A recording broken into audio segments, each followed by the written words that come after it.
Hello दोस्तों, आज मैं आपके सामने में एक नया टॉपिक लेके आया हूँ ज्योग्राफी से संबंधित, और उस टॉपिक का नाम है मानसून सिस्टम इन इंडिया। अब ये जो टॉपिक है बहुत ही टिपिकल है। कल मैं क्लाइमेट ऑफ वर्ल्ड विश्व के जलवायु के बारे में बताऊंगा। एक विद्यार्थी ने मुझे कहा था कि आप इसके बारे में बताएं। Tomorrow I will give you lecture on the climate of world. मैंने हिंदुस्तान के क्लाइमेट के बारे में आपको कल बता दिया था। अब जो है वो मैं आज जो मैं बताऊंगा, ये सेकंड पार्ट है, वह है monsoon system in India.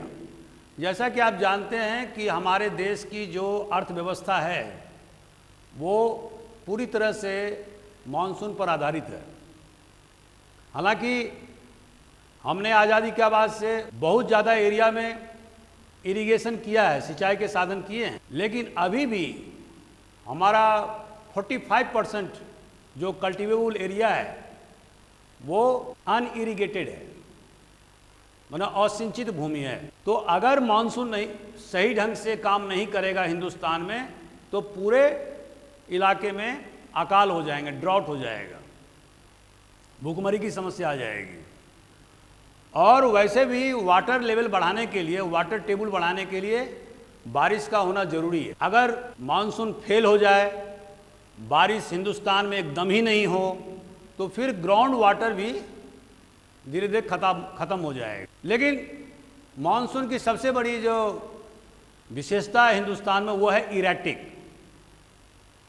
Irregular, अनियमित होना। अगर आप पिछले 50 साल का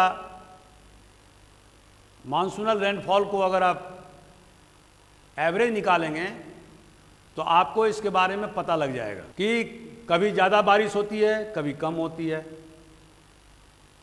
लेकिन फिर भी हमारे जो किसान, जिनकी तादाद 47% है, वो खेती पर आधारित हैं और उनके जीविका के साधन खेती ही है। तो कहीं बारिश यहाँ बहुत ज़्यादा होती है, कहीं बहुत कम होती है, कहीं एकदम ही कम होती है। ये सारी समस्याएं हैं, लेकिन मानसून हमारे अर्थव्यवस्था की रीढ़ है। इसके बिना हमारा काम नहीं चल सकता है। सबसे बड़ी बात है कि मानसून जो है वो 2-3 महीने के लिए होता है। अगर दक्षिण भारत के कोरोमंडल कोस्ट को अगर छोड़ दिया जाए, तमिलनाडु के कोरोमंडल कोस्ट को छोड़ दिया, जो मैं कल के लेक्चर में बताया था, तो हमारा जो मानसून का पीरियड है वो 3 महीना ही रहता है। मतलब जुलाई, अगस्त, सितंबर, ये पीक आवर है मानसून का, मतलब सीजनल है, ये सालों भर नहीं चलता है। और जब मानसून रिट्रीट होता है तो नवंबर दिसंबर महीने में तमिलनाडु के कोरोमंडल कोस्ट में बारिश होती है, और जिसके कारण से कावेरी नदी में जल भराव होता है, उसका बेसिन पानी से भर जाता है। लेकिन बाकी जगह सिर्फ और सिर्फ 3 महीने के लिए बारिश होती है। अब जैसे कि आप मॉनसून वर्ड देखते हैं, ये एक्चुअली में ये अरबिक वर्ड है, मौसिम। मौसिम से मॉनसून निकला है, और अंग्रेजों ने हिंदुस्तान से इस वर्ड को एग्जैक्टली अंग्रेजी भाषा में शामिल कर ली। तो मानसून, ये मानसून की उत्पत्ति कैसे हुई, इसके रीजन क्या है, ये क्यों डेवलप होता है, इसके बारे में वैज्ञानिकों ने बहुत रिसर्च किए हैं। लेकिन अभी भी इसके बारे में निश्चित रूप से नहीं कहा जा सकता है कि मानसून की उत्पत्ति क्यों होती है। सबसे पहले 1686 में हेले ने, जो ज्योग्राफर थे, उन्होंने ये अवधारणा किया था कि गर्मी के महीने में जब बहुत ज़्यादा हिंदुस्तान में मई, अप्रैल और मई के महीने में गर्मी पड़ती है, तो उससे गंगेटिक प्लेन में और नॉर्दर्न इंडिया के अधिकांश हिस्से में लो प्रेशर ग्रेडियंट का निर्माण होता है, और जिसके कारण समुद्र से हवा आती है जो मॉइस्ट लेडन होती है, जो नमी युक्त होती है। क्योंकि आप जानते होंगे कि वाटर का हीटिंग और लैंड के हीटिंग दोनों में अंतर है। लैंड की हीटिंग जो गर्म होता है वो जल्दी होता है। वाटर में पानी का जो हीटिंग का जो गर्म होता है उसको टाइम लगता है। तो दोस्तों, मॉनसून की उत्पत्ति के बारे में सबसे पहले ज्योग्राफर हेले ने बताया था, और उनका जो थ्योरी था वो था differential heat of the land mass and sea. उन्होंने जो अपने थर्मल सिस्टम का जो थ्योरी उन्होंने इजाद किया था, उसका बेसिक पर जो सिद्धांत ये था कि जो लैंड मास जो है वो जल्दी गर्म हो जाता है और समुद्र का पानी लेट से गर्म होता है। तो अप्रैल और मई के महीने में जब नॉर्दर्न इंडिया में बहुत ज़्यादा गर्मी पड़ती है तो वहाँ का जो डेंसिटी ऑफ एयर वो बहुत ही ज़्यादा पतला हो जाता है, और जिसके कारण से लो प्रेशर बेल्ट का निर्माण होता है, और इसी कारण से समुद्र से हवा लैंड मास की तरफ अर्थात नॉर्दर्न इंडिया की तरफ और पूरे भारतवर्ष में आती है, और जिसके कारण से मानसून की उत्पत्ति होती है। ये उनका थ्योरी था हेले का। लेकिन इसमें सबसे बड़ी बात यह है कि पहला जो इसमें जो माइनस पॉइंट है वो क्या है कि यदि अप्रैल और मई महीने में लो प्रेशर का बहुत ज़्यादा निर्माण होता है तो फिर अप्रैल मई महीने में ही मानसून से बारिश होनी चाहिए थी। लेकिन दोस्तों, आप जानते हैं कि हिंदुस्तान में जो बारिश होती है वो कब होती है? सबसे ज़्यादा जो मानसूनल बारिश होती है वो जुलाई, अगस्त, सितंबर में होती है। तो इसका मतलब है कि केवल डिफरेंशियल हीटिंग सिस्टम के आधार पर या थर्मल सिस्टम के आधार पर हम मानसून की व्याख्या नहीं कर सकते। दूसरा जो फैक्टर यह है कि बारिश जो होती है वो उसके पीछे 3 कारण होते हैं।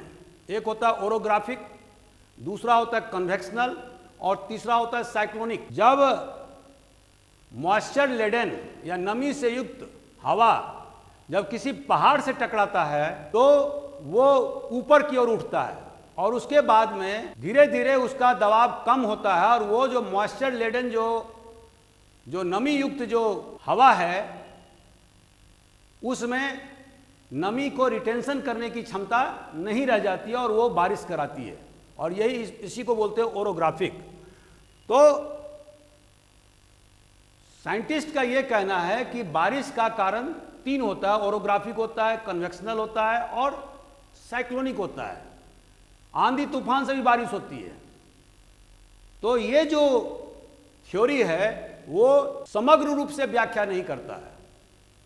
तो वैज्ञानिकों ने जो हेले का जो थ्योरी है उसको उन्होंने पूरी तरह से तो रिजेक्ट नहीं किया, लेकिन उन्होंने उसको एक हिस्सा माना।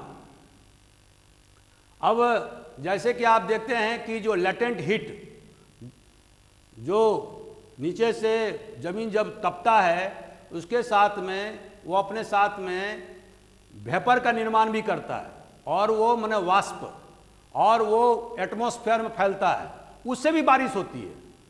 तो ये जो differential theory of differential thermal system of monsoon theory जो उन्होंने हेले ने बताया, उसको बाद के साइंटिस्टों ने रिजेक्ट कर दिया। लेकिन एक पॉइंट रखा, और वो पॉइंट क्या था कि differential heating and cooling of the huge land mass of Asia and Indian and Pacific ocean, इसको उन्होंने रखा कि इसके कारण से भी जो लो प्रेशर का निर्माण होता है।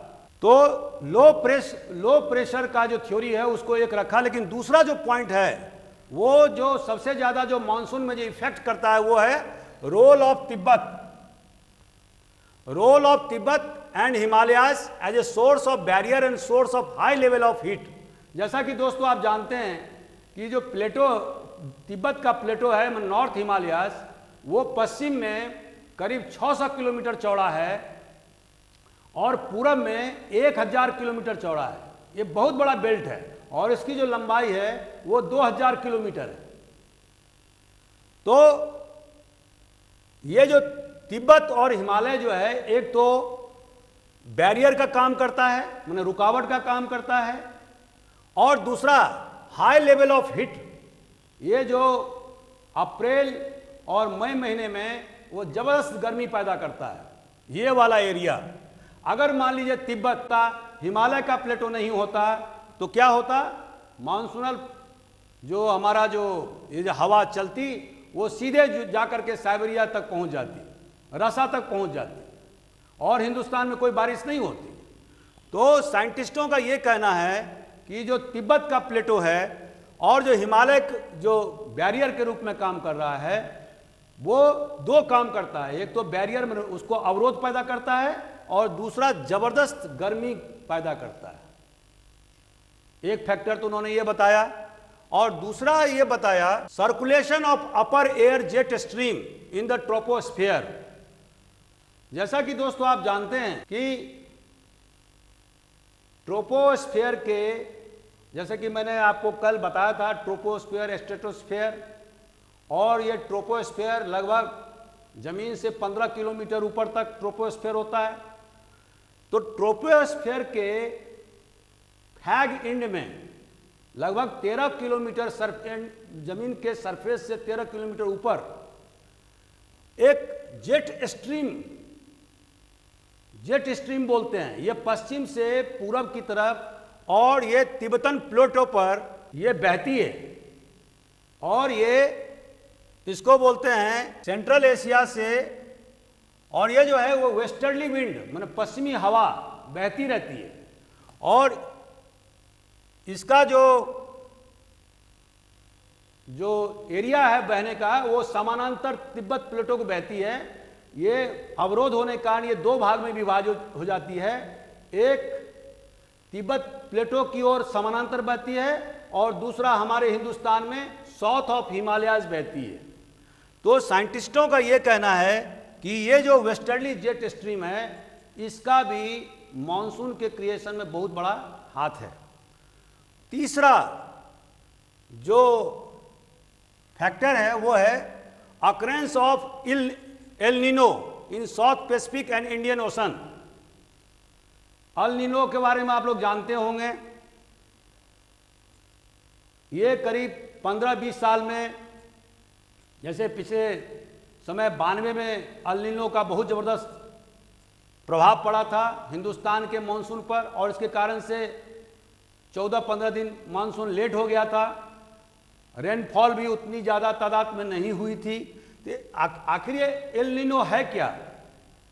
एल नीनो अगर आप नक्शे में देखेंगे तो आप पाएंगे कि ये जो दक्षिणी गोलार्ध में, साउथ अमेरिका में आप देखेंगे पेरू है, ये पेरू जगह है, और जो पेरू का जो कोस्ट है, ये कोस्ट जो है ये कहाँ पर है, ये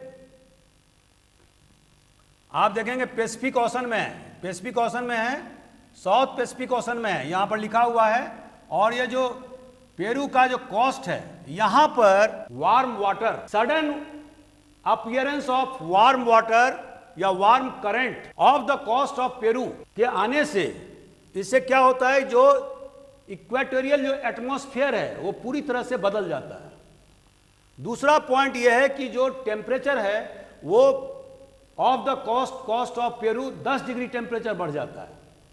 और तीसरा, इसके कारण जो प्लैंकटन होता है, जो कि एक ऑर्गेनिज्म है जो अंडर करंट सिस्टम में वो चल नहीं सकता है, मूव नहीं कर सकता, और ये वहाँ जो समुद्र में जो फिश होते हैं, मछलियाँ होती हैं, उसका खाद्य पदार्थ के रूप में उपयोग होता है, तो उसके भी वृद्धि में, ग्रोथ में कमी आ जाती है।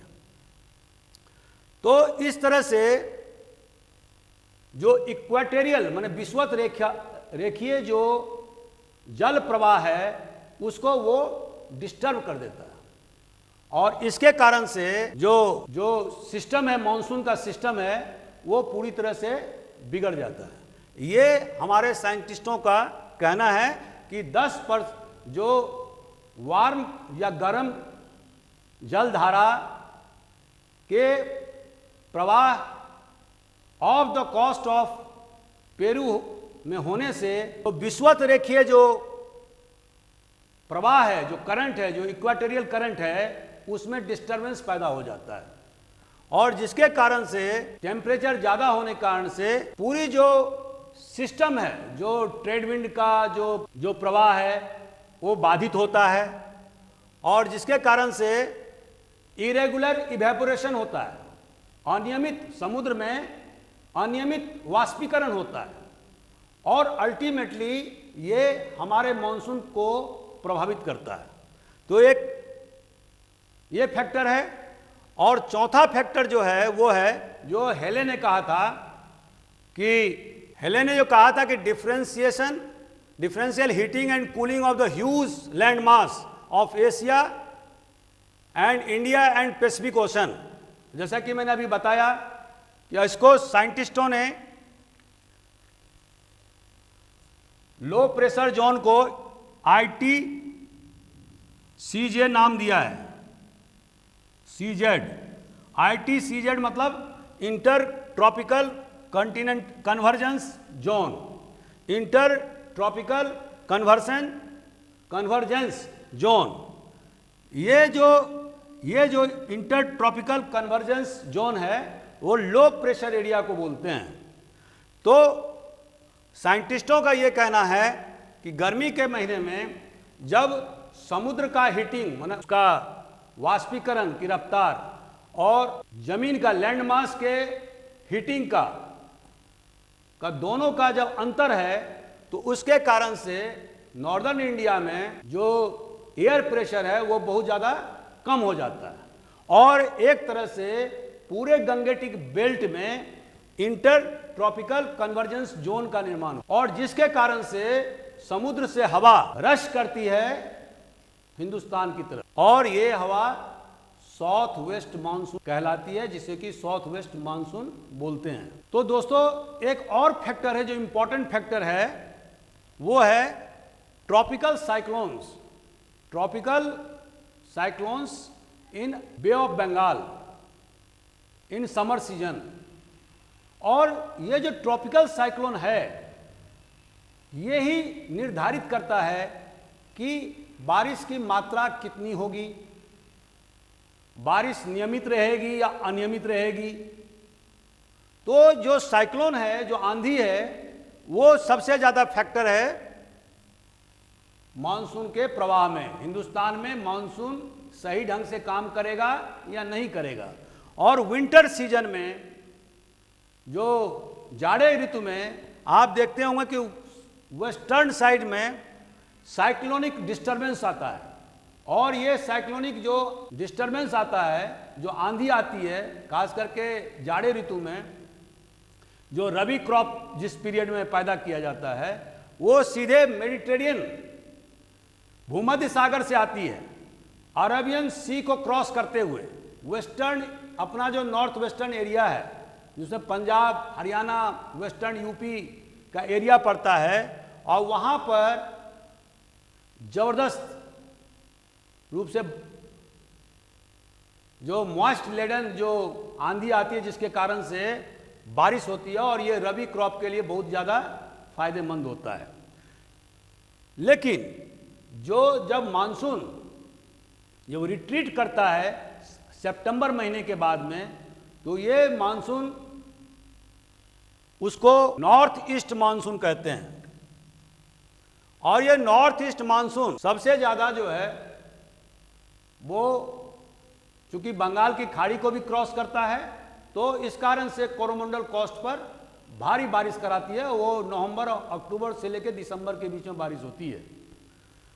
अब दोस्तों मैं ये बताना चाहता हूँ कि मानसून जो हमारे देश में आती है उसके दो प्रकार हैं और पहला जो प्रकार है वो है अरेबियन सी।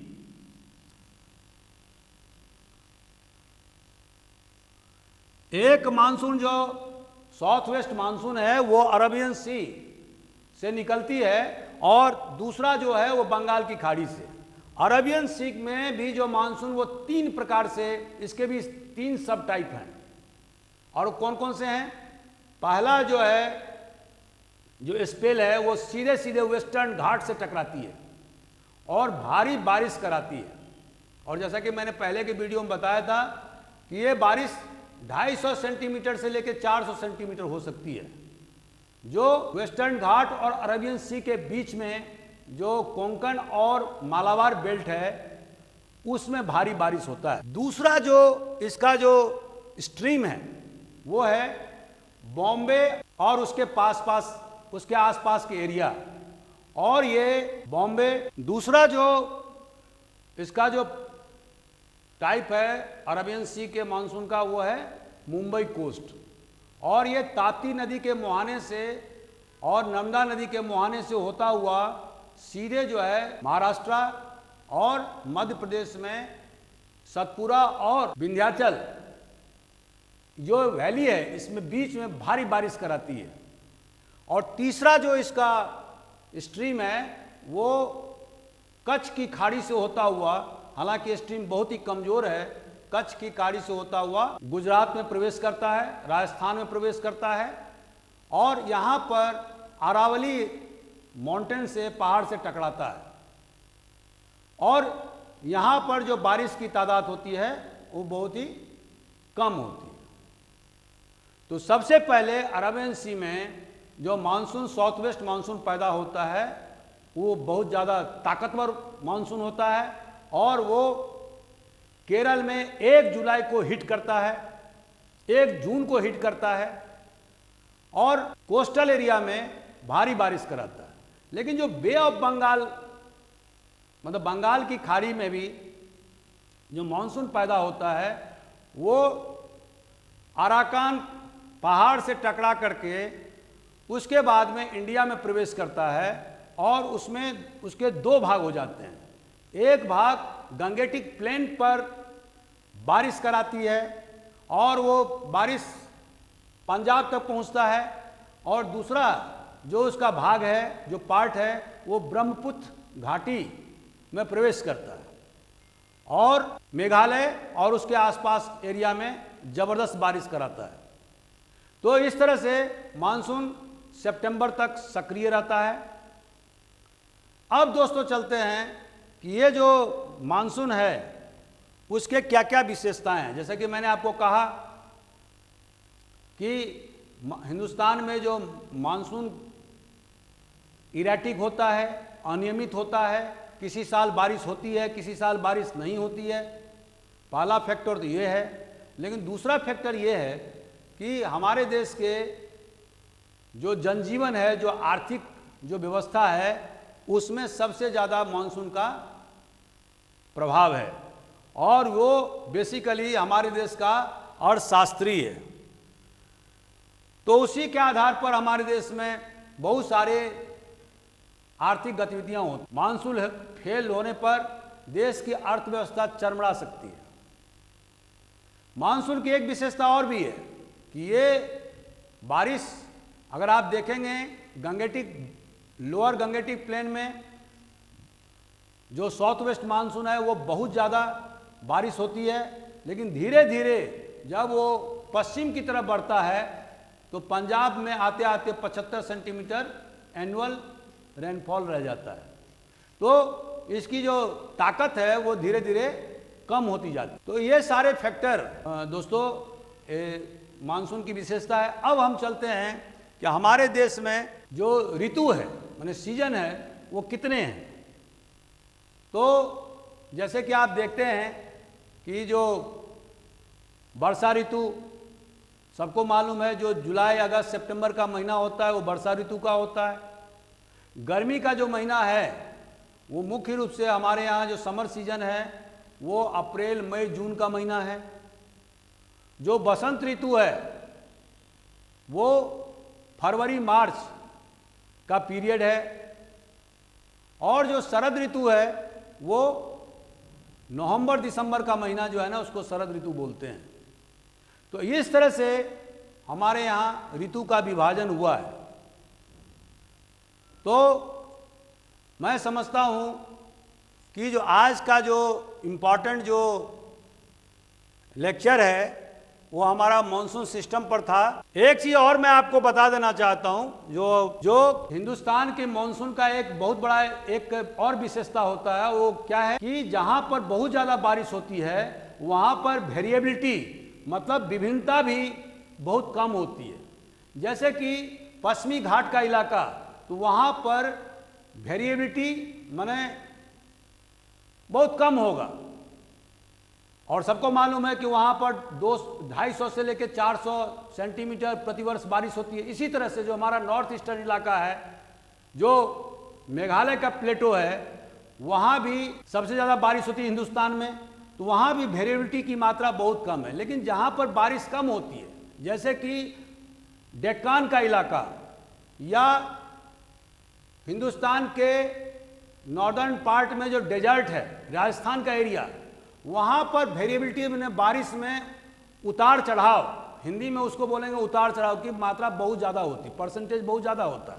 अब कोई वेरिएबिलिटी को फार्मूला निकालने के लिए जो कल मैंने बताया था वो क्या है, कोएफिशिएंट ऑफ वेरिएबिलिटी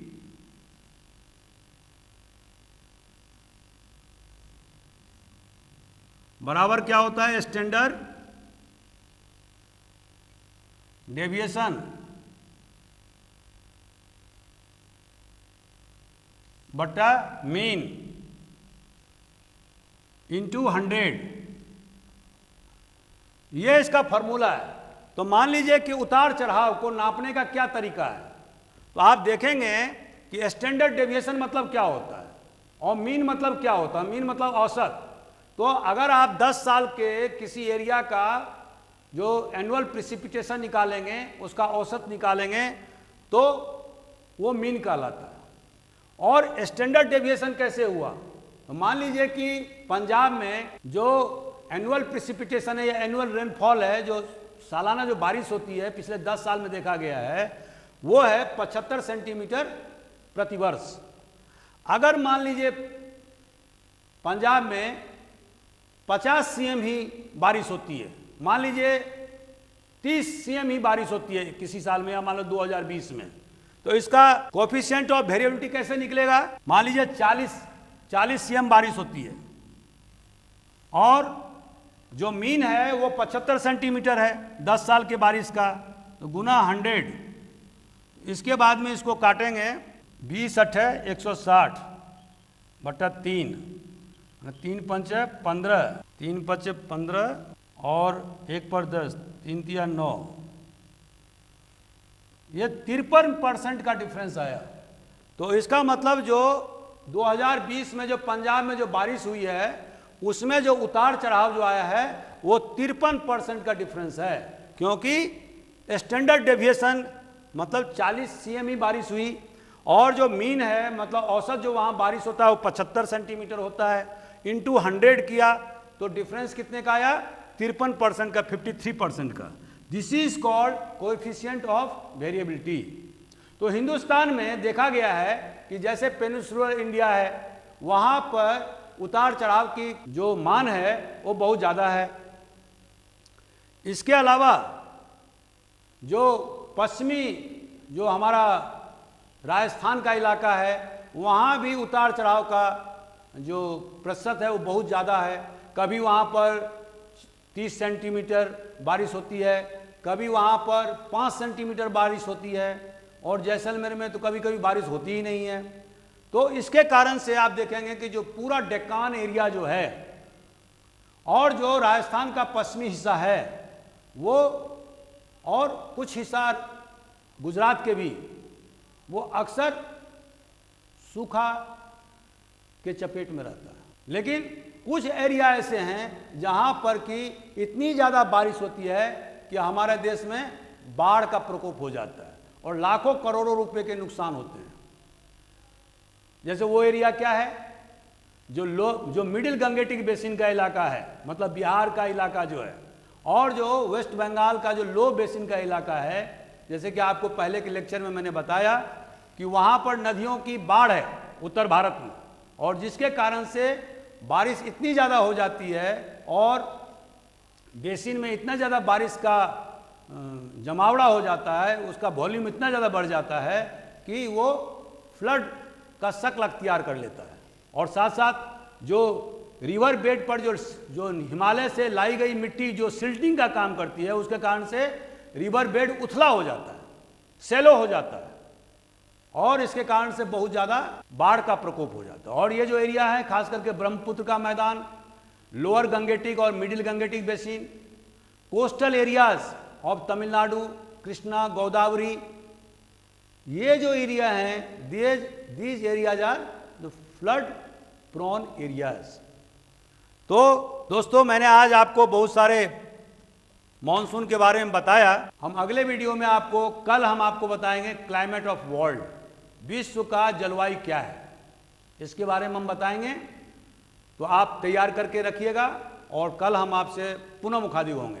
हमारा इसके बाद में अभी लेक्चर होगा जनरल साइंस पर, और इसके ठीक बाद मेरा हिस्ट्री पर, मॉडर्न इंडिया पर एक लेक्चर होगा।